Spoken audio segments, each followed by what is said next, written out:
Muli po nating buksan ito sa aklat po ng Genesis. Alam niyo po naman, pag ako ang nangangaral ay tinutuloy po natin ang ating serye sa aklat po ng Genesis. Nasa Genesis chapter 37 na po tayo. At babasahin po lang muna natin yung verse 1 hanggang verse 4. So samahan niyo po ako sa ating pagbasa. Genesis chapter 37 verse 1 to verse 4.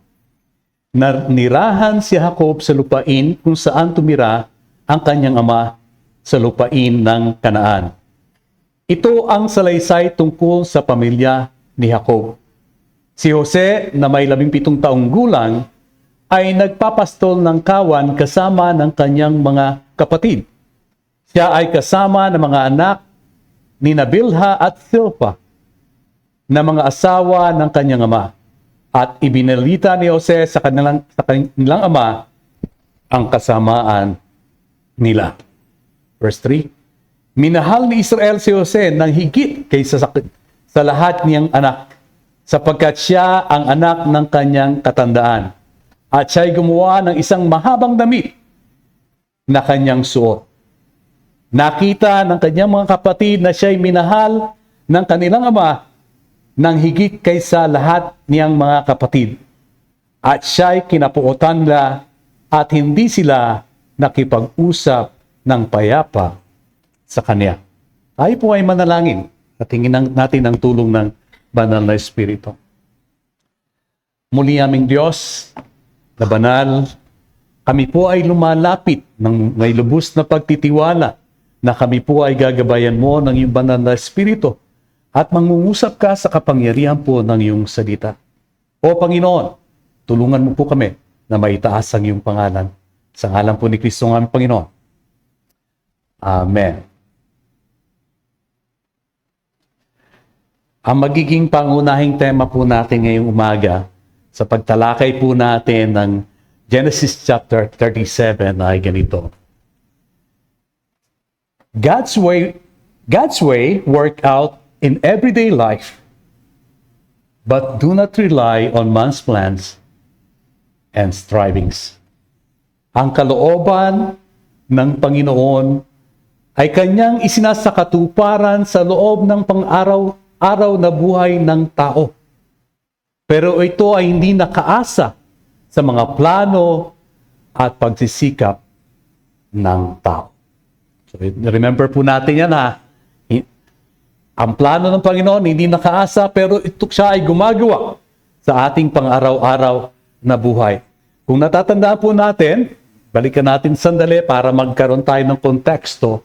Doon sa chapter 35 ay kailangan nilang pansumandali silang nanirahan doon sa Shechem. Pero kailangan nilang umalis dahil sa masamang pangyayari na ni-rape yung kanyang anak na si Dina.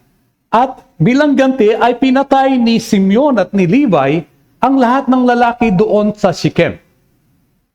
At dahil doon ay kailangan silang tumakas at umalis doon sa lugar. And God commanded Jacob to go to Bethel at doon ay gumawa ng altar. Jacob and his family was running away. Kasi alam nila na doon sa nangyari ay maaari silang paghigantihan ng mga taong nakatira doon sa paligid. Kung kaya Jacob maybe at that time was contemplating what to do next. Saan sila pupunta? And for that reason, God appeared to him again to him in Bethel. Sabi sa kanya, Panginoon, go to Bethel. At doon sa Bethel ay ang Panginoon ay muling nagpakita sa kanya at kinausap siya at muling ipinaalala na ang kanyang pangalan ay hindi na Jacob, kundi Israel. Napag-usapan natin yan, ano? At taalinsabay noon ay inulit muli ng Panginoon ang pangako niya kay Abraham at kay Isaac at sinabi niya kay Jacob na ito ay ibibigay sa kanya.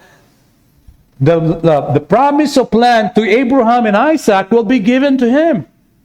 At doon sa chapter chapter 35 verse 11, sabi sa kanya ng Panginoon, I am God Almighty. Be fruitful and multiply.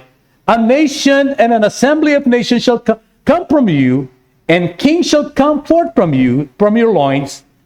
Ang ibig sabihin, sinasabi ng ating Panginoon kay Jacob, do not be afraid, trust my promise, and stay put.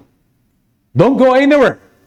At nakita natin, sinabi doon sa chapter 30, huli ng 35, God spared the whole family from the wrath of the aggrieved people of the land.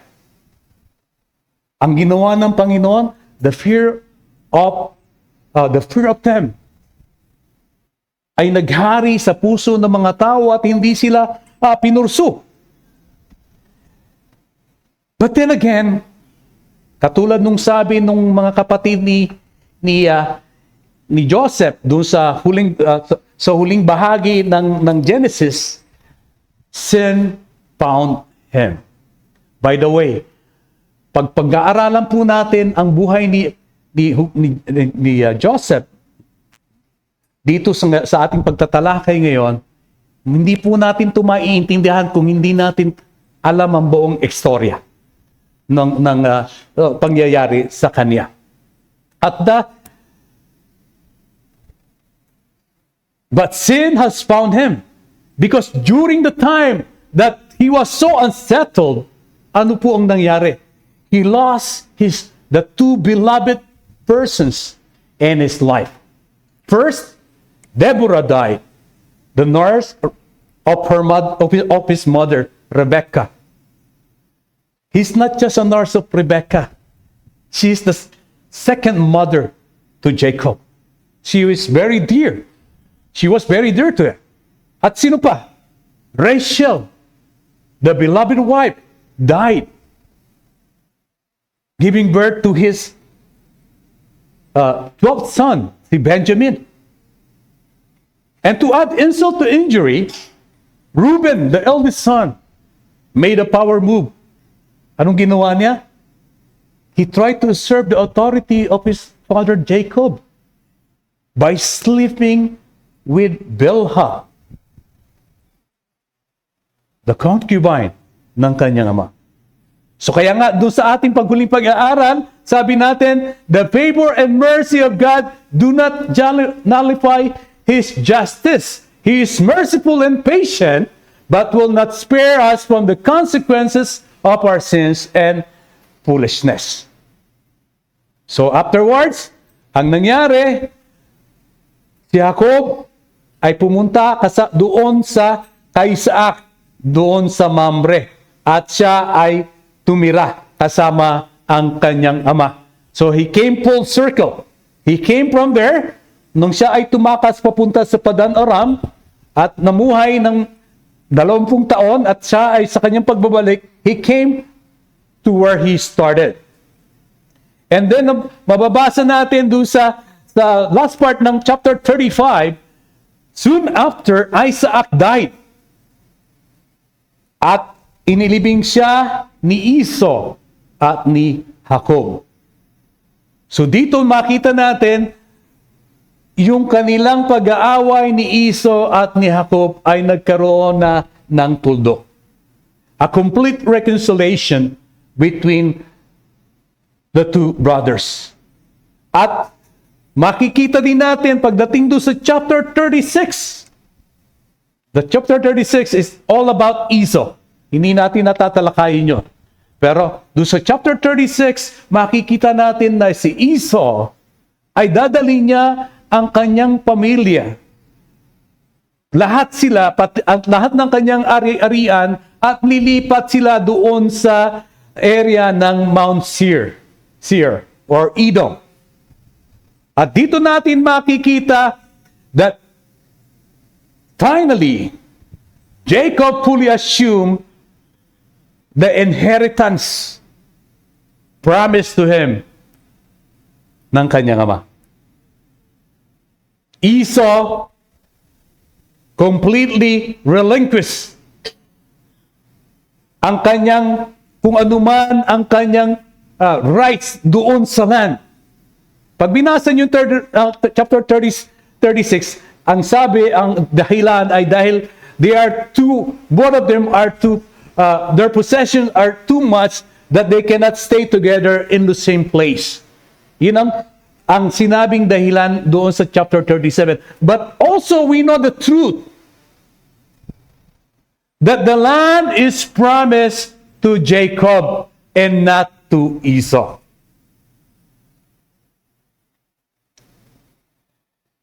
At sa pagkamatay ni Isaac, it was the closing of an era and the beginning of the era of Jacob and his son. So, magsisip na yung istorya kay Joseph and his brothers. At nabasa natin, etong si Joseph ang paborito ni Jacob because ang ginamit na reason, he was the son of his old age. And Jacob was so insensitive to the emotion of his other sons na iginawa niya ng isang garment, multicolored tunic. Itong si Joseph. At alam nyo, yung multicolored tunic na yan, pag yung po pala ay hindi lamang dahil nagpapakita na siya yung paborito ni Jacob, yan pala ay nagpapakita rin na siya yung magiging next heir. O in effect, ay yung palang garment na yon, kasi sabi doon sa commentary na nabasa ko, yan ang suot-suot ng royal princess na si Tamar. Yung ginamit na salita na sa garment, yung kitonet, pasim, normal hindi ko binabanggit, pero yan yung suot ni Tamar. Who is Tamar? Yung anak ni David, King David, that was raped by his brother Ammon. So yung garment na yon ay he's not only setting Joseph apart, it's also proclaiming he's the designated prince, the next ruler of the family. Kung kaya hindi nakapagtataka, ganun na lamang ang galit. Sabi na, and his brothers saw that their father loved him more than all his brothers, so they hated him with a passion and could not speak to him in peace. So the struggle between Jacob and Esau finally ended. But you know what? The struggle remains in Jacob's family. And he was largely responsible for it. Tempting na magturo patungkol doon, pero that's not, hindi yun ang binibigay ng teksto sa atin. And that leads me to my first point. No matter how desperate the circumstances, God is in control. And He can even use the evil deeds of man to accomplish His plan. Kahit sa gitna ng desperadong kalagayan, ito ay nasa ilalim ng kapangyarihan ng Diyos. At maaari niyang gamitin maging ang kasamaan ng tao upang isakatuparan ang kanyang layunin. So pagpatuloy natin yung storya, sa susunod na mga talata, sa verse 5, Joseph has a dream. At doon sa kanyang dream, ay sabi niya, behold, we were binding sheep in the field, and behold, my sheep rose up and also stood up upright. And behold, your sheep gather around and bow down to my sheep. Sabi niya, doon sa dream ni Joseph, alam mo to, si Joseph alam niyang galit na yung kanyang mga kapatid, pero pinagpipilitan pa rin niyang ibahagi yung kanyang panaginip, na yung panaginip, pag i-interpret mo, at maliwanag na ganun din ang interpretasyon ng kanyang mga kapatid, na ibig sabihin, siya ang maghahari sa kanila. So they hated him even more. for his dream and for his words. So, kung ikaw nung kay Joseph, siguro gagawin mo, mananahimik ka na, ano? Alam mo, galit eh. Mananahimik ka na. Not Joseph. Feeling bold, he even told them about his second dream. At yung kanyang second dream ay similar doon sa unang niyang dream. Except kasama yung moon and sun. Alam nyo, pag binasa nyo itong storya ni Joseph and his brothers hanggang sa chapter 5, maraming double up dito na dreams. At ang sinabi din sa atin ng Bible kung anong ibig sabihin noon. Sa Genesis chapter 41, repeating of dream means the matter is confirmed by God. And God will bring it to pass. So, ganun pala, kaya double up. So, yung kay Joseph, dalawa yung dream niya. The first one is confirmed by the second dream, pero mapapansin nyo, dito sa panaginip niya, wala namang sinabi na ito ay nagbuhat sa Diyos. Dito, at least dito sa chapter 37. Pero pag binasa nyo na doon sa huli, ay nangyari nga ito. Nang ibig sabihin, ito nga yung kalooban ng Panginoon. So it's really a premonition. Nothing in Joseph's dream suggests that it came from God, but later on we will find out that it's indeed the case because Joseph's dream is a premonition of what would happen in the future. Ganun ang mangyayari. Siya nga yung maghahari. In a sense sa kanila. Not in the true sense of being hari, but siyang mag-rule. Siyang magiging prominent sa kanilang magkakapatid. Ngayon, galit na. Pero ano yung ginawa ni Jacob? Inutusan pa niya itong si Joseph na sundan yung mga anak niyang lalaki doon sa Shechem.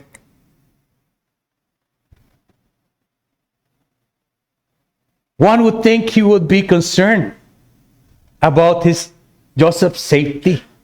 Knowing galit lahat yung mga kapatid eh. But he is foolhardy na pinadala niya si Joseph to check his brothers. At nung pinadala niya, he was alone. Ngayon, they were in Shechem, a familiar place. Sasabi ko lang kanina kung ano nangyari doon sa Shechem. So, Jacob has a valid reason to be concerned for the safety of his other sons. Diba? Pero bakit pinadala niya si Joseph na mag-isa? Shechem is about 50 miles away from Hebron. It's not as a long distance to travel for one person. So, hindi mo maintindihan, ano? Pero, at the same time, Joseph is the same thing. He obeyed without question. Ano ba yun? Sabi siguro nila, alam ko naman galit yung mga kapatid ko. Alam ko naman galit yung mga anak ko sa kanya. Pero we're family. There's no way they will do something sa kanya. We're family.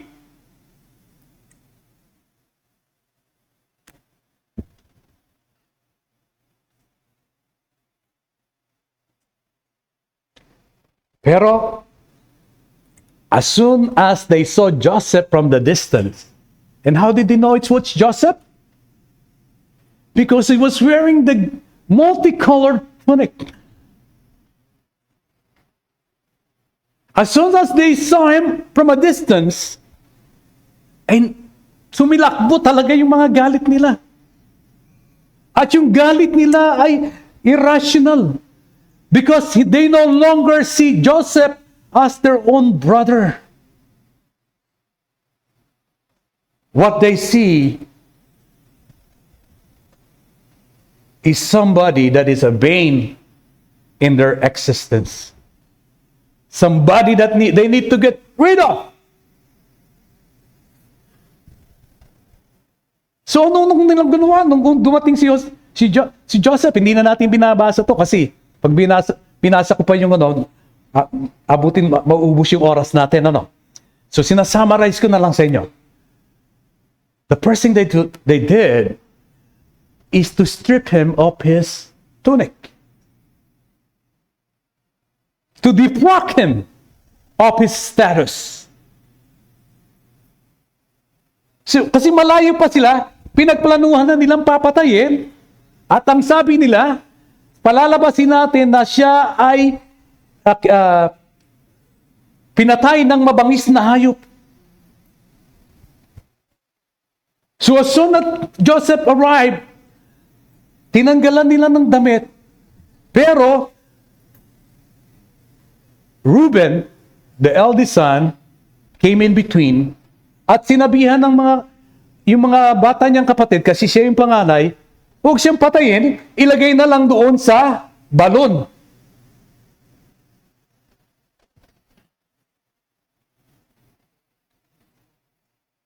Pagkatapos noon, ay sila ay kumain.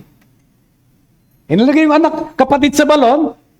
You can just imagine, ikaw nasa katayuan ni Joseph, what do you think you're doing? Your own brothers, strip you and dump you in the pit. Hindi ba? How would you process that? Kung ikaw yung nasa katayuan niya, siyempre magmamakaawa ka, Pero yung mga kapatid, kumain pa. The callousness ng puso nila. Who are these 12? Who are these brothers? Sino sila? Sila yung magiging 12 tribes of Israel. Amazing.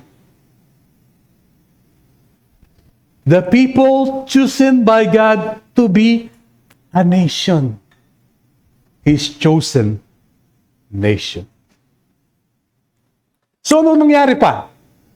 Nangyari, apparently after that, umalis si Reuben at habang kumakain yung magkakapatid, may dumating na Ishmaelites, Midianites, slave trader.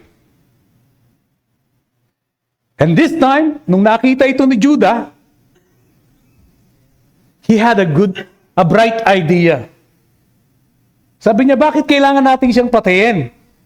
Pwede naman natin siyang ibenta. Magkapera pa tayo. What a wonderful proposition. Oo nga naman. So, madaling nagkasundo. So, kinuha nila si Joseph at ibinenta doon sa Midianite. At yung mga Midianite, siya ay dinala doon sa Egypt, na kung saan doon sa Egypt, siya ay ibinenta kay Potiphar, the captain of the bodyguard ng Pharaoh. So, makikita natin, doon sa istorya, kahit basahin mo, wala kang makikita kung nasaan ang Diyos dito sa istorya nito. Pero, makikita mo yung kanyang paggalaw. Nung pinadala si Joseph, he has no idea where his brothers at Shechem. Apakalaki ng Shechem. Paano hahanapin yung mga kapatid mo? But God was working His way. So that there is somebody na nakarinig pala ng usapan ng magkakapatid na sila ay pupunta ng Dothan. Was it a coincidence? No. It was God working in our daily life with His providence.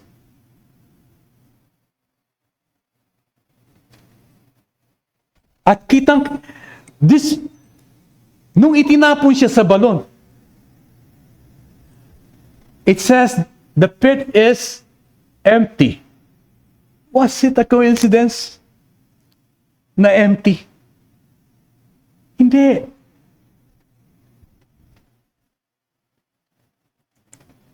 When Reuben interfered,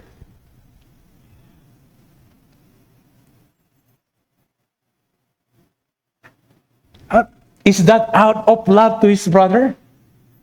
No. He was on it with them. It says he want to save him later. Right? But when Judas suggested to sell him, was he trying to preserve his life? No. All their intention were evil. They want to get rid of Joseph.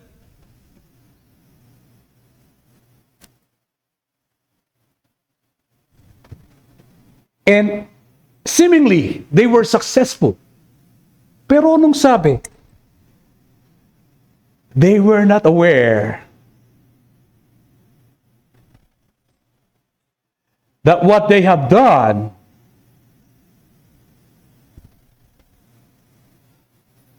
actually set in motion the plan of God to make Joseph ruler in Egypt to save his people. Sino mo yun?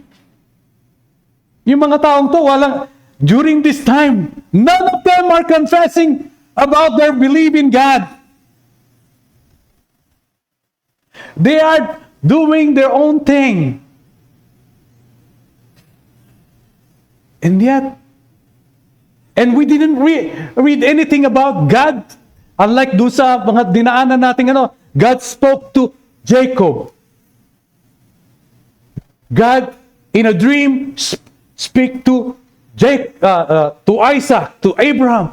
Here, you won't see that in the whole chapter 37. And yet, God's way or God's plan is working out in that threat on the life of these people without knowing it. And their evil action, regardless, cannot nullify or hinder God's plan. You see that?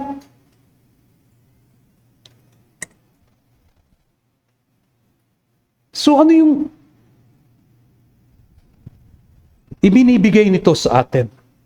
See, for the Israelite in the wilderness, the original recipient ng istorya na ito, para sa kanila, it's a great comfort to know, to be reminded that even evil human deeds ay maaring gamitin ng Panginoon o parang isakatuparan ang kanyang kalooban. At sa atin ay ganun din. Hindi ba? The same promise, the same comfort given to them is comfort to us. Ano mo yung pagpasok ng taon natin, parang mixed bag, Ang dami nating blessing, lalo ang dami nating baby na bagong baby. Tapos, nasundan pa ng yung kapatid natin, si Attorney Rodel Alday. Di ba? Di ba? Ewan ko kayo sabi ko nga kay Pastor, nung narinig ko, parang ako yung pumasa. Sa tagal nating nag-pray. Di ba? So you praying too hard about it, and nung narinig mo, parang ikaw yung pumasa ka rin. Di ba? Because we feel our brother. Pero at the same time, yung pagpasok ng taon natin, marami din tayong mga surprise surgeries na parang bigla. Na hindi naman, wala naman tayo nakitang sakit doon sa kapatid. Biglang, inoperahan pala. Operahan pala. At may uoperahan pa. Hindi ba?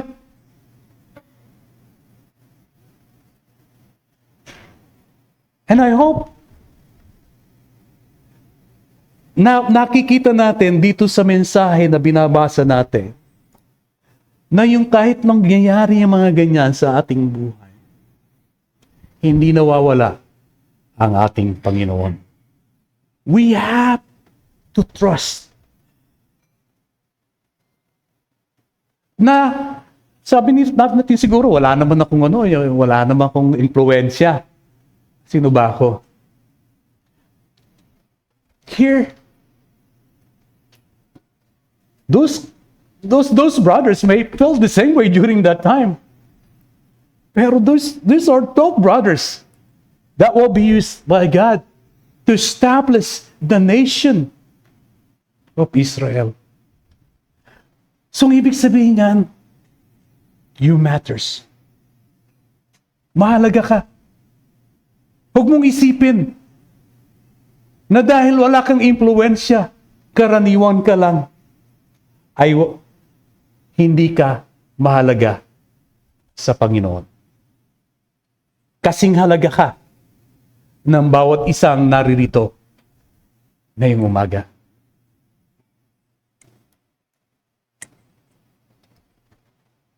At sa pangalawa nating point, man's ways spring out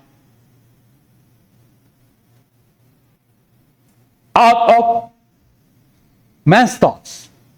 But God's ways are love and justice. Ang paraan ng tao ay nakabase sa layunin ng kanyang puso.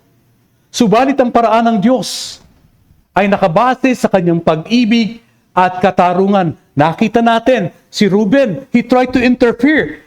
And his purpose is, sabi ko na nga, it's not because he trying to spare Joseph. His purpose is selfish because he wants to regain his father's trust or his father's favor. Dahil ano yung ginawa niya, di ba?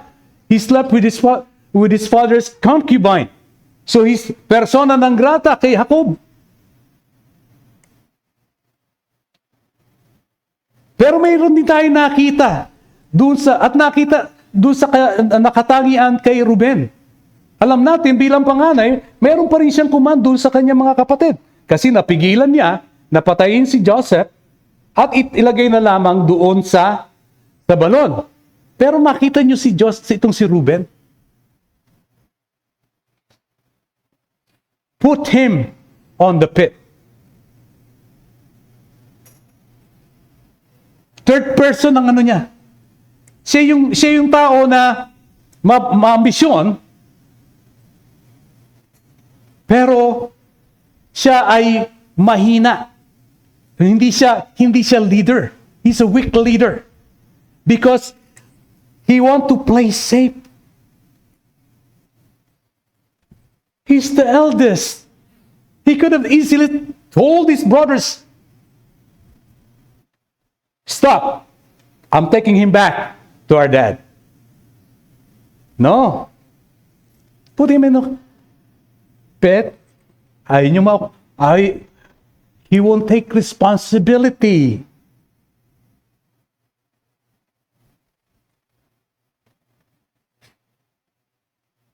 He's playing it safe. Si Judah. Judah was bold. Ibenta na lang natin siya. He was not also concerned with Joseph. Pero the way he presented his plan, he owns it. At anong tawag niya kay Joseph? Kay Reuben, put him. Kay Judah, our brother.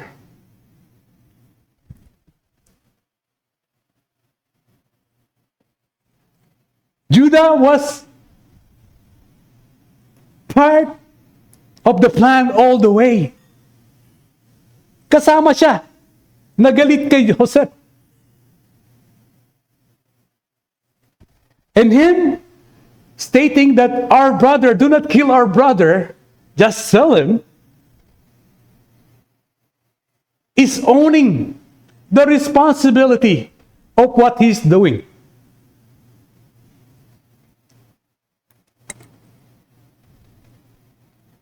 Ibig sabihin,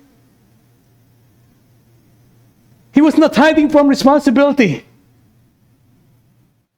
He's bold and acting on conviction. Of course, wicked ang kanyang plano. Binanggit ko itong tatlong ito sapagkat hindi ko pa nabanggit pala si Joseph. Si Joseph, throughout all these things, nung umpisa, napakadaldal niya. Pero dito, silent. Nothing is said about Joseph.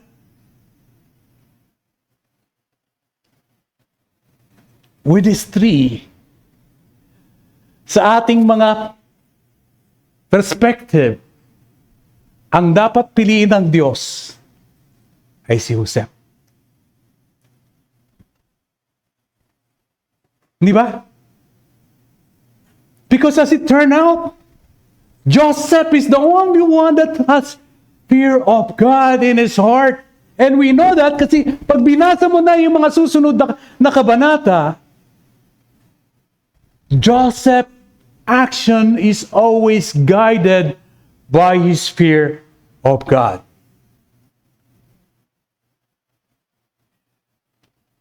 But who is the chosen one to carry the seed of the woman? It wasn't Joseph. It was Judah. See that? See that? Kung paano gumalaw ang Panginoon, ay hindi katulad natin. Na sa ating pagpaplano at pagdedesisyon, ito ay galing sa puso natin na hindi perpekto.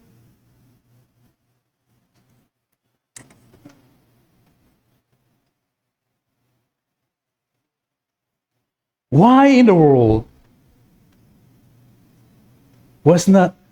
Joseph was not chosen to continue the line of the woman? You know why? Sabi sa Isaiah 55 verse 8, for my thoughts are not your thoughts, nor are your ways my ways, declares the Lord. And that is very powerful for us right now. Because we're looking at these people. They are imperfect as we are. But God uses them.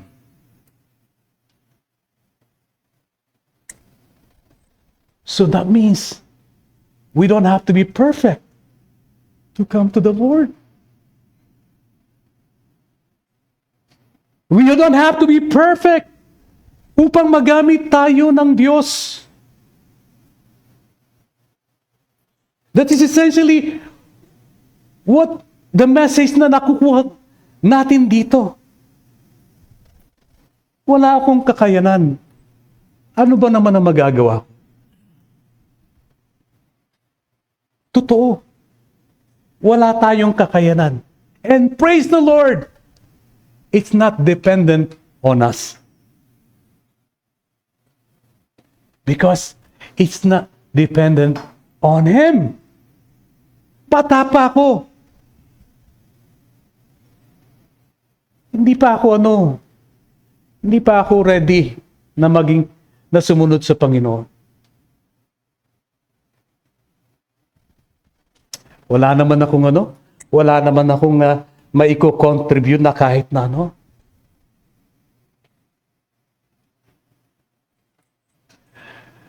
See,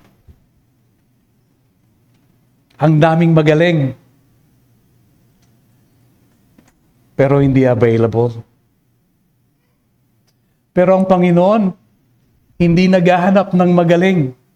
ang kailangan niya ay available. At kung anong kulang, kaya niyang punuan. So, nangungusap ba sa iyo ang Panginoon? May bang siyang ibinibigay sa iyo? Ninanais niya sa iyo na ipagkaloob mo sa Kanya?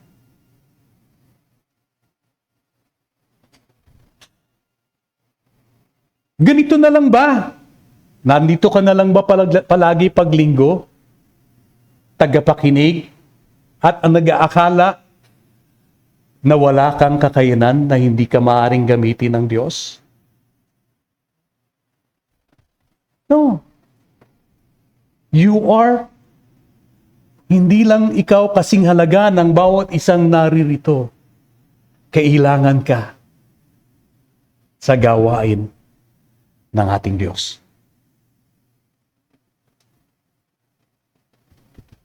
At kailangan ikaw ay handang tumugon sa Kanyang tawag. At huwag tayong matakot kung tayo ay kulang. Sapagkat pag tayo'y tinawag, kung ano man ang kulang, ang Diyos ang magpupuno. But we have to make a step of faith.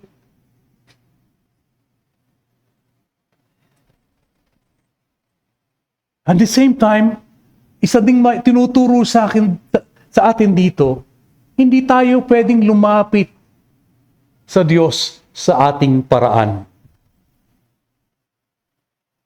We have to approach God in His own terms. At para yan dun sa mga wala pa kay Kristo. Kung patuloy tayo nagtitiwala na sa ating kabutihan at sa ating kakayanan, ay ang sabi ng Panginoon, my way is not your way. For God's way is Christ. It's the only way back to Him.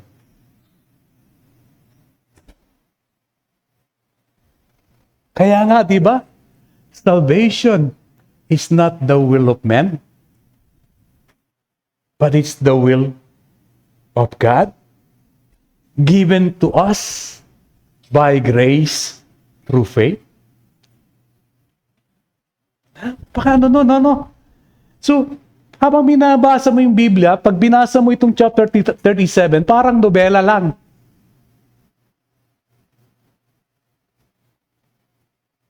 Pero hindi dapat nating tandaan, hindi nagkataon yan dahil sa story, nasa Biblia. Dahil para i-entertain ka lang ng istorya. Ipinapakita dyan na ang ating Diyos ay gumagawa sa ating buhay, sa ating pang-araw-araw na buhay. Nothing escape the eye of our God. Bata ka man, matanda ka man. Alam ng Diyos ang ating pangangailangan. Pero, nagtiwala ka na ba sa Kanya? Kumilala ka na ba kay Kristo bilang Panginoon at tagapagligtas? Kung hindi pa, di magsimula na. At sa atin, na nagtitiwala at kumikilala, paalala ito. Kailangan ka sa gawain ng Diyos. Tinawag ka upang maging Kanyang sundalo sa labanan. You cannot be sitting down. You need to be part of the battle. Or else, kung hindi ka pwedeng gamitin ng Diyos, baka pauwiin ka na lang niya. Ako gusto kong gamitin ako ng Panginoon. I want to stay longer. Di ba? Because if you're no use, sabi ng Panginoon, He will cut the branch. Uwi ka na lang. Wala nang silbi. So, you are part. Bahagi tayo. At kailangan natin ang isa't isa. Tayo po'y manalangin. Lord, as always, thankful po kami sa payak na mensahe na binigay mo sa amin. And yet, oh Lord, napakalaga sapagkat kadalasan kami ay madaling ma-discourage at manghina kapag dumarating ang mga pagsubok sa aming buhay at nawawala ang aming pag-asa at pakiramdam namin ay dahil hindi ka namin marinig ay nakalimutan mo na kami. O Panginoon, patawarin mo po kami at bigyan mo po kami ng tamang pananaw, lalong-lalo na sa oras po ng pangangailangan. Sa ngalan po ni Kristo ang Panginoon. Amen.